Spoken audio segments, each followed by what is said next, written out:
Hey guys, Tonic here. Today I want to take a look at a game mode that existed a while ago that a lot of the newer players don't even know about, and that of course being Survival Mode. Survival Mode was introduced well before Nuclear Winter, and at the time it was actually pretty well received by a lot of the community. It made the game way more intense, it had leaderboards, special rewards that you could only get from playing that game mode, and it even had an extra 20% XP boost for the entire server. Now the way that you would actually get bounties on players is that if someone were to kill you, you could spend a certain amount of caps and you would be able to buy a bounty back on that player. So if you were a lower level and like a level 200 killed you, and you just did not have the firepower to get them, you could still pay the caps and have them eliminated. Now another thing that made this a lot more frightening and intense than normal game mode that we all know now was that the way that PvP initiated was a lot more different. You could just sit on top of a hill with a sniper and start picking people off in Morgantown without them even knowing you were there. It really made for a lot more intense scenarios, and it really actually made you check all your corners when you're going into town and just really keep an eye out for other players. Once this game mode was released, it was initially pretty well thought of with a lot of the community. A lot of people really enjoyed it, myself included. It was a ton of fun at first.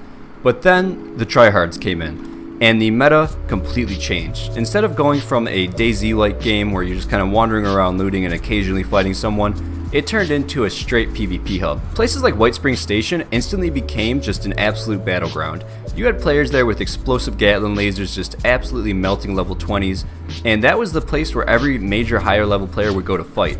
So a lot of players like me, when I was that time, I was a really low level player, I actually avoided going to certain train stations just out of the pure fear of getting absolutely annihilated. Now going over to the Fallout Wiki, we can take a look at some of the rare weapons that you guys could actually get from completing challenges in that survival mode. Now challenges ranged from getting a kill to doing this many events. It was all pretty straightforward, similar to how we have now, and some of these items were actually kind of cool. They were all pretty much the base items, but they just had certain special legendary effects, and you can actually still find these. They are tradable, and they're actually pretty valuable now. So heading through, we got like a grenade launcher with double damage of target's full health, so plus 50 limb damage, so an instigating grenade launcher with a special name. There was cool ones like the Soul Survivor right here, that was plus 10 damage to players, plus 10 damage while aiming, and plus 50% damage resistance. Then we had the Whistle in the Dark that just ended up coming back, which is right here. That was initially just in the survival mode, so some of these are starting to make a comeback, which is super nice to see. So right here is the inside the vault for when the survival mode was released.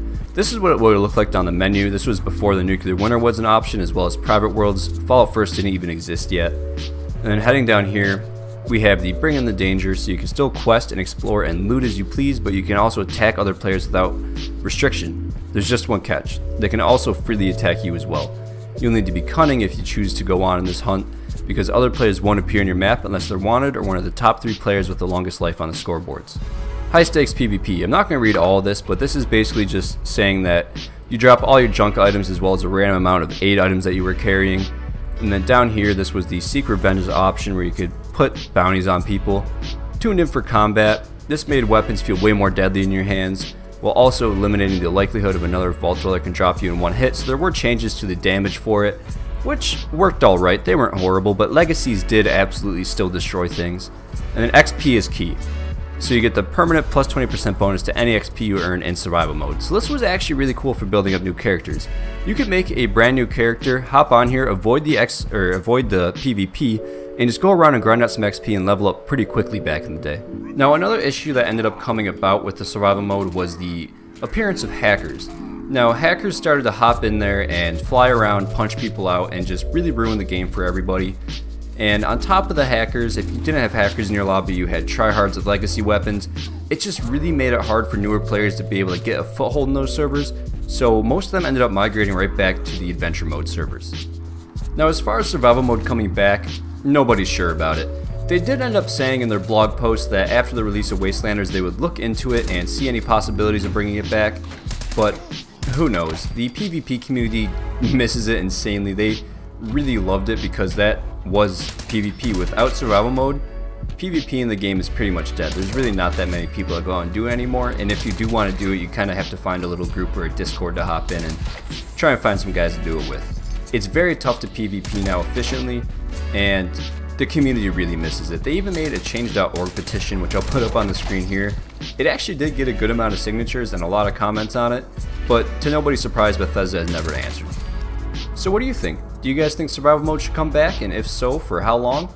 And just in general, did you guys like it when it was out, if you were around when it was out? I know a lot of the newer players weren't around that came with Wastelanders and that will be coming with Steel Dawn, and I just kind of wanted to shed some light on it because I generally really do miss it. It was a lot of fun when it was around. Even though I was horrible and a really new player, I still had fun with it. It was fun to hop in there every once in a while, grind out the XP, get some extra caps, and just have some fun with some friends.